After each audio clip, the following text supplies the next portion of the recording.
Tell me when. Rosie Revere, Engineer by Andrea Beatty, illustrated by David Roberts.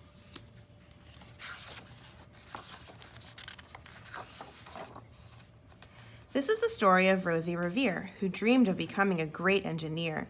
In Lila Greer's classroom at Blue River Creek, young Rosie sat shyly, not daring to speak.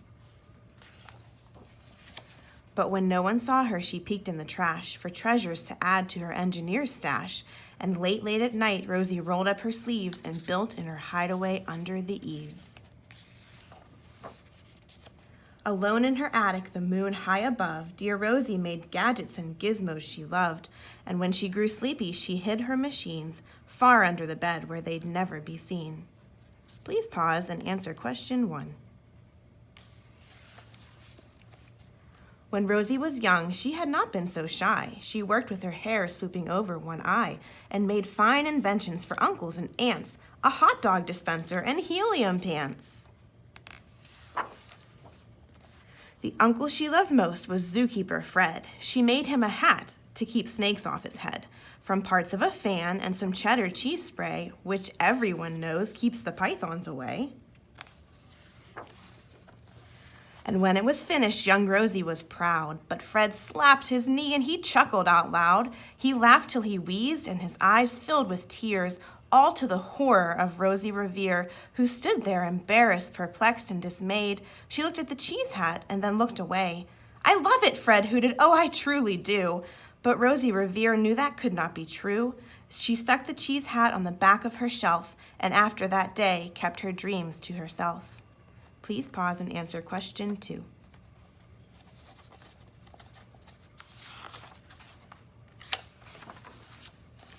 And that's how it went until one autumn day. Her oldest relation showed up for a stay. Her great-great-aunt Rose was a true dynamo who'd worked building airplanes a long time ago. She told Rosie tales of the things she had done and goals she had checked off her list one by one.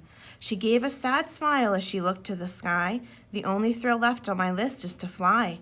But time never lingers as long as it seems. I'll chalk that one up to an old lady's dreams."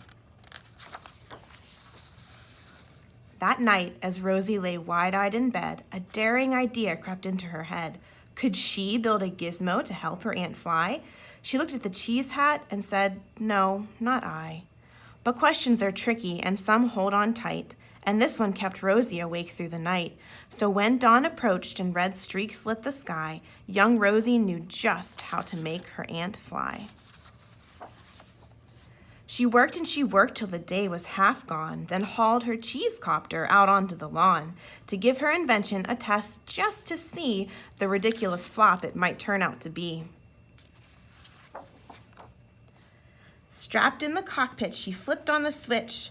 The Helio cheese copter sputtered and twitched. It floated a moment and whirled round and round, then froze for a heartbeat and crashed to the ground. Please pause and answer question 3. Then Rosie heard laughter and turned round to see the old woman laughing and slapping her knee. She laughed till she wheezed and her eyes filled with tears, all to the horror of Rosie Revere, who thought, "Oh no, never, not ever again will I try to build something to sputter or spin, or build with a lever, a switch, or a gear, and never will I be a great engineer." Please pause and answer question 4. She turned round to leave, but then great-great-aunt Rose grabbed hold of young Rosie and pulled her in close and hugged her and kissed her and started to cry. "You did it! Hooray! It's the perfect first try! This great flop is over. It's time for the next." Young Rosie was baffled, embarrassed, perplexed. "I failed," said dear Rosie. "It's just made of trash. Didn't you see it? The cheese copter crashed." "Yes," said her great aunt, "it crashed, that is true. But first, it did just what it needed to do.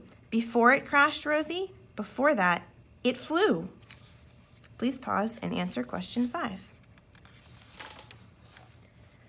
Your brilliant first flop was a raging success. Come on, let's get busy and on to the next. She handed a notebook to Rosie Revere, who smiled at her aunt as it all became clear. Life might have its failures, but this was not it. The only true failure can come if you quit. Please pause and answer question 6. They worked till the sun sneaked away to its bed. Aunt Rosie tied her headscarf around Rosie's head and sent her to sleep with a smile ear to ear, to dream the bold dreams of a great engineer. At Blue River Creek, all the kids in grade 2 build gizmos and gadgets and doohickeys too. With each perfect failure, they all stand and cheer, but none quite as proudly as Rosie Revere. Please stop and answer the final question.